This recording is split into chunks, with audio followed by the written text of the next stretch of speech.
பிரியமானவர்களே, இயேசு கிறிஸ்துவின் இணையற்ற நாமத்தில் உங்களை வாழ்த்துகிறேன். இந்த மன்னாற்றுடைய இந்த டெய்லி பாட்காஸ்டை கேட்கிற உங்கள் ஒவ்வொருவரையும் கர்த்ததாமே ஆசீர்வதிப்பாராக. சங்கீதம் 110:3 இப்படியாய் கூறுகிறது: உமது பராக்கிரமத்தின் நாளிலே உம்முடைய ஜனங்கள் மனப்பூர்வமும் பரிசுத்த அலங்காரம் உள்ளவர்களுமாயிருப்பார்கள். விடியற் காலத்து கற்பத்தில் பிறக்கும் பனிக்கு சமானமாய் உம்முடைய யவன ஜனம் உமக்கு பிறக்கும் என்பதாக. ஆண்டவரே, என்னை அலங்காரப்படுத்தும். லார்ட் அடோன் மீ என்ற தலைப்பின் கீழ் இன்றைய மன்னாவை தியானிக்கப் போகிறோம். மனிதன் மற்றவர்களுடைய தோற்றத்தை பார்க்கிறான், ஆனால் கர்த்தரோ இருதயங்களை பார்க்கிறார். இருதயத்தில் பாவம் குடிகொள்ளும் என்று வசனம் கூறுகிறது. இந்த இருதயம்தான் திருக்கானவைகளையும் கேடுள்ளவைகளையும் சிந்திக்கிறது. மனிதனுக்கு புறம்பாக இருப்பது அவனை தீட்டுப்படுத்தாது, உள்ளே இருந்து வருவது தான் அவனை தீட்டுப்படுத்தும். ஆகையால் நாம் பரிசுத்தமான ஜீவனம் செய்வதற்கு நம்முடைய இருதயத்தை எல்லா காவலோடும் காத்துக்கொள்ள வேண்டும். கர்த்தருடைய நாமத்திற்குரிய மகிமையை அவருக்கு செலுத்துங்கள், பரிசுத்த அலங்காரத்துடனே கர்த்தரை தொழுது கொள்ளுங்கள் என்று சங்கீதம் 29:2 கூறுகிறது. அதுபோல சங்கீதம் 96:9 பரிசுத்த அலங்காரத்துடனே கர்த்தரை தொழுது கொள்ளுங்கள், பூலோகத்தாரை நீங்கள் யாவரும் அவருக்கு முன்பாக நடுங்குங்கள் என்று கர்த்தருடைய வசனம் கூறுகிறது. 1 பேதுரு 3:4 வசனங்களில் மயிரை பின்னி பொன்னாபரணங்களை அணிந்து உயர்ந்த வஸ்திரங்களை உடுத்திக் கொள்ளுதலாகிய புறம்பான அலங்கரிப்பு உங்களுக்கு அலங்காரமாயிராமல் அழியாத அலங்கரிப்பாயிருக்கிற சாந்தமும் அமைதலுள்ள ஆவியாகிய இருதயத்தில் மறைந்திருக்கிற குணமே உங்களுக்கு அலங்காரமாயிருக்க கடவுது. அதுவே தேவனுடைய பார்வையில் விலையேறப்பட்டது என்று பேதுரு அப்போஸ்தலன் கூறுகிறான். வண்ணமாக ஆடை தரிப்பதால் வருவதல்ல அலங்காரம். ஆடை, வளையல், காதணி போன்றவைகள் அனைத்தும் ஒரே வண்ணத்தில் போடுபவைகளினால் வருவதல்ல அலங்காரம். அப்படிப்பட்ட அலங்காரங்கள் அழிவுக்கு நேராகத்தான் இருக்கிறது என்பதை தேவஜனங்கள் அறிந்து கொள்ள வேண்டும். மாறாக பரிசுத்தமே நம் ஒவ்வொருவருடைய அலங்காரமாய் இருக்கட்டும்.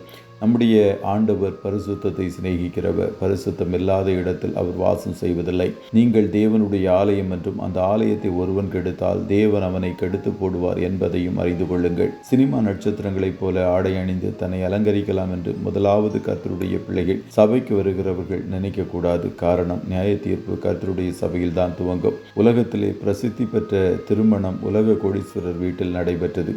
அங்கே வந்தவர்களின் ஆடை அலங்காரம் ஒவ்வொன்றும் பல கோடிக்கும் பல லட்சங்களுக்கும் வாங்கியவைகள். தங்கள் சரீரத்தை அலங்கரிக்க மனிதர்கள் செலவழிக்கும் பொருள் அதிக விலையேறப்பெற்றவைகளாக இந்நாட்களில் காணப்படுகிறது. ஆனால் கர்த்தருடைய யவன ஜனம் பரிசுத்த அலங்காரம் உள்ளவர்களாய் இருப்பார்கள் என்றே ஆவியானவர் கூறுகிறார். ஆகையால் கர்த்தரிடம் கேளுங்கள், ஆண்டவரே என்னை அலங்காரப்படுத்தும் என்பதாக. கர்த்தர் தான் ஒருவனை அலங்கரிக்க முடியும். காரணம், இயேசுவின் இரத்தம் இல்லாமல் ஒருவரும் இந்த பூவுலகில் கர்த்தருக்கேற்ற பரிசுத்தமும் அலங்காரமுமாய் இருக்க முடியாது.